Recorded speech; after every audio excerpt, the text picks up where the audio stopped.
અમેરિકામાં ઉચ્ચ શિક્ષણ અપાવીને ત્યાં જ વ્યવસાયિક નોકરી કરાવવાના મસ્ત મોટા સપના સાથે પોતાના આયખાની કમાણી અને લાખો રૂપિયાનું કરજ દાવ પર લગાવનારા ભારતીય મા બાપના આશાસ્પદ ભવિષ્ય પર અચાનક વિદેશી સરકાર એટલે કે અમેરિકાની ટ્રમ્પ સરકાર પૂરા $1,00,000ની ફીનો ભયાનક કાનૂની કોરડો વીંજે ત્યારે વર્ષોની કાળી મહેનતના સપનાઓ ક્ષણવારમાં રોળાઈ જતા હોય છે.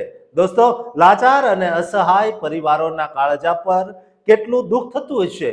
અમેરિકામાં H-1B વિઝા પર $1,00,000ની તોતિંગ ફી લગાવવાના નિર્ણયને ફેડરલ અદાલતે રદ-બાતલ કર્યાના મહિનાઓ પછી હવે ડોનાલ્ડ ટ્રમ્પ પ્રશાસન વિદેશી વિદ્યાર્થીઓના કામ કરવાના સપના પર તે જ $1,00,000ની ફી ઝીંકવા અંગે વિચારી રહ્યું હોવાના સનસનાટી ભર્યા સમાચાર સામે આવ્યા છે, જેનાથી વિદેશી વિદ્યાર્થીઓમાં મોટો આઘાત વ્યાપી ગયો છે. પ્રખ્યાત વર્તમાનપત્ર વોલ સ્ટ્રીટ જર્નલ એટલે કે WSJના અહેવાલ મુજબ ટ્રમ્પ સરકાર અમેરિકન યુનિવર્સિટીઓમાંથી ગ્રેજ્યુએટ થઈને ત્યાં નોકરી કરવા ઈચ્છતા વિદેશી વિદ્યાર્થીઓના ઓપ્શનલ પ્રેક્ટિકલ ટ્રેનિંગ એટલે કે OPT પ્રોગ્રામ પર $1,00,000ની ફી જોડવાની દરખાસ્ત પર વિચારણા કરી રહ્યું છે. OPT પ્રોગ્રામ એ F1 વિદ્યાર્થીઓને અભ્યાસ પછી 1 થી 3 વર્ષ સુધી કામ કરવાની સુવિધા પૂરી પાડે છે. અહેવાલો દર્શાવે છે કે જો આ નિર્ણય અમલમાં આવશે તો અમેરિકામાં ભણતા અને નોકરીની આશા રાખતા 3,60,000થી વધુ ભારતીય વિદ્યાર્થીઓના અમેરિકન ડ્રીમ પર સીધો ભયાનક પ્રહાર થશે.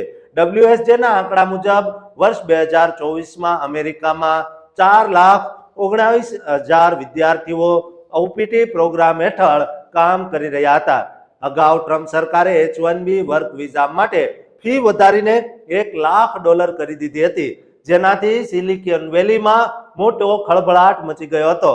સેંકડો વિદેશી કર્મચારીઓની ભરતી થાય છે, પરંતુ વિદેશી કર્મચારીઓની ભરતી કરતી કંપનીઓ માટે મોટા રાહતના સમાચાર ત્યારે આવ્યા જ્યારે બોસ્ટનની ફેડરલ અદાલતના ન્યાયાધીશે જૂન મહિનામાં આ $1,00,000ની H-1B ફી રદ-બાતલ કરી દીધી હતી અને અપીલ અદાલતે પણ આ ફી વસૂલવાની મંજૂરી આપી નહોતી. પણ હવે જો OPT પ્રોગ્રામ પર $1,00,000ની નવી ફી લગાવવામાં આવશે તો સિલિકોન વેલીની IT અને ફાઇનાન્સ કંપનીઓને ફરી એકવાર મોટો આંચકો સહન કરવો પડશે, કારણ કે આ ટોચની કંપનીઓ અમેરિકાની શ્રેષ્ઠ યુનિવર્સિટીઓમાંથી ટેકનિકલ રોલ માટે વિદ્યાર્થીઓની પસંદગી કરે છે અને બાદમાં તેમના સ્ટે પરમિટને સ્ટુડન્ટ વિઝામાંથી H-1B વિઝામાં કન્વર્ટ કરાવતી હોય છે.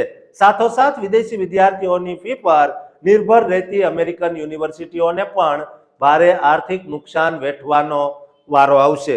જો કે હજુ સુધી એ સ્પષ્ટ થઈ શક્યું નથી કે આ મસમોટી ફી વિદ્યાર્થીઓને જાતે ચૂકવવી પડશે કે નોકરી આપનારી કંપનીઓએ ફી ભરવી પડશે.